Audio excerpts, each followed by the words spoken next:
Hey, would you look at that? I'm talking about wrestling again. Isn't that fun? Recently, in an interview, when Jim Ross was asked if Shawn Michaels' super kick or Justin Roberts' DDT should be protected, or if this is just an evolution of the wrestling business, he had this to say. That evolution of the business is bullshit. Yes, it should be protected. The DDT is a finish. The super kick is just part of the flow of the match now. Nobody wins with it. And what does that say to you? Does that say that guys back in the day were more proficient at delivering a DDT or a super kick? That this generation, where things are evolving, I want proof of that shit. I want someone to prove to me that changing of the wrestling business is what it is today, and it's making a difference. I say no. I told a kid the other day at AEW that everyone does the same fucking spot. You all go outside, buster by the coils, stand there in a huddle, friend and fro together side by side, and catch some idiot leaping off the top. Whoever wins with that move. You're all looking for the holy shit chant. They love to hear this is awesome. It's a spot, folks. It's a trapeze act. I don't buy that. DDT is a great finish and should be used as such.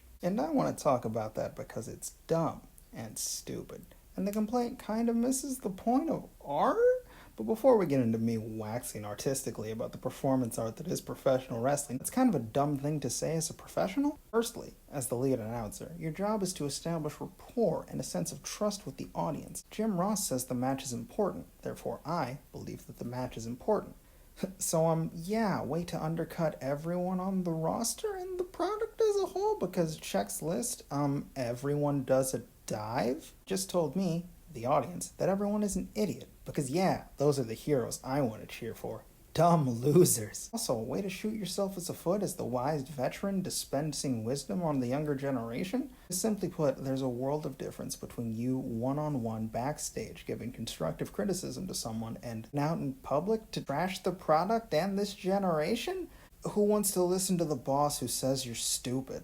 Real quick, can we talk about the group dive spot? Because it's usually set up by a skirmish on the outside of the ring, and it's someone taking advantage of the situation to try to cause as much damage to as many of his opponents as he can in the shortest amount of time. And that's a thing that makes sense. It's area of effect damage. That's a thing we all get as wrestling fans, because wrestling fans are all nerds now. So there is someone who never catches people out on dives. It's The Miz. And everyone gives him shit for it. Because protecting people is part of the job? Because that's where wrestling comes from? Back in the day, wrestlers were like, hey, if we fake this and don't hurt each other, we can do it for longer and make more money. Because wrestling is fake. It's performance art.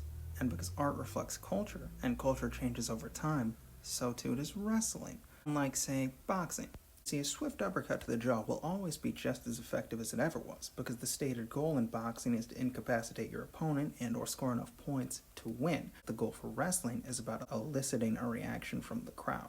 That's why boxing and MMA are kind of fast-paced and hard to follow, and wrestling is a little slower, a little more plotting, a little more methodical. That's a thing, you're right. Like Jim's slow-paced, methodical matches, you want the boys to slow it down?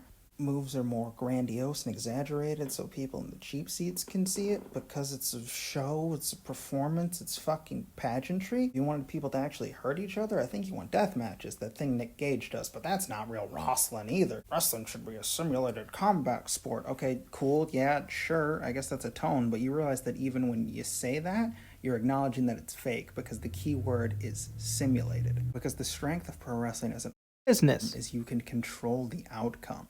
Let's get into the DDT and finishers as a whole, because this is a classic example of what I like versus what is effective, because those are two distinct conversations. The Last Jedi didn't do what a lot of people liked, but it's still an effective case of storytelling. Because your argument that the DDT should be protected because it's a move you like is tantamount to saying that match was bad because the person I like didn't win.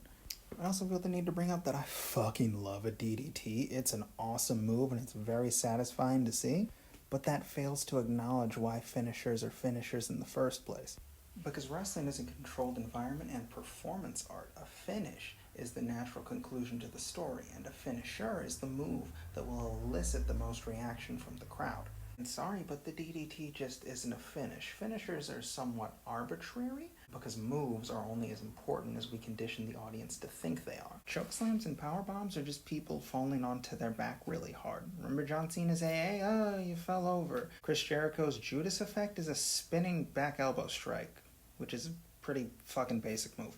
But the audience takes it seriously. Moves are only as important as we make them. You want something to be important in wrestling? You make it important. Cody got his dog over. And simply put, no one would really give too much of a shit about the DDT. We've seen too many variations and permutations of it, and it as a placeholder or transition move to be taken seriously as a finish. When Randy Orton does his apron DDT, which is fucking brutal by the way, the first thing your brain goes is, well that's a 2 count.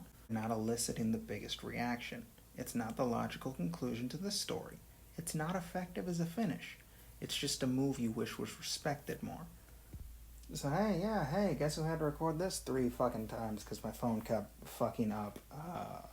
Wrestle talk. I do have other content I'm working on. Sorry if this isn't what you wanted, but it popped up and I got a little more mad of just old man yelling at cloud than I thought I would. So we're here. Check out more videos, maybe. Comment your opinions on wrestling and the DDT and finishers. Am I wrong? Am I stupid? Maybe. I probably am. I'm dumb. Bye.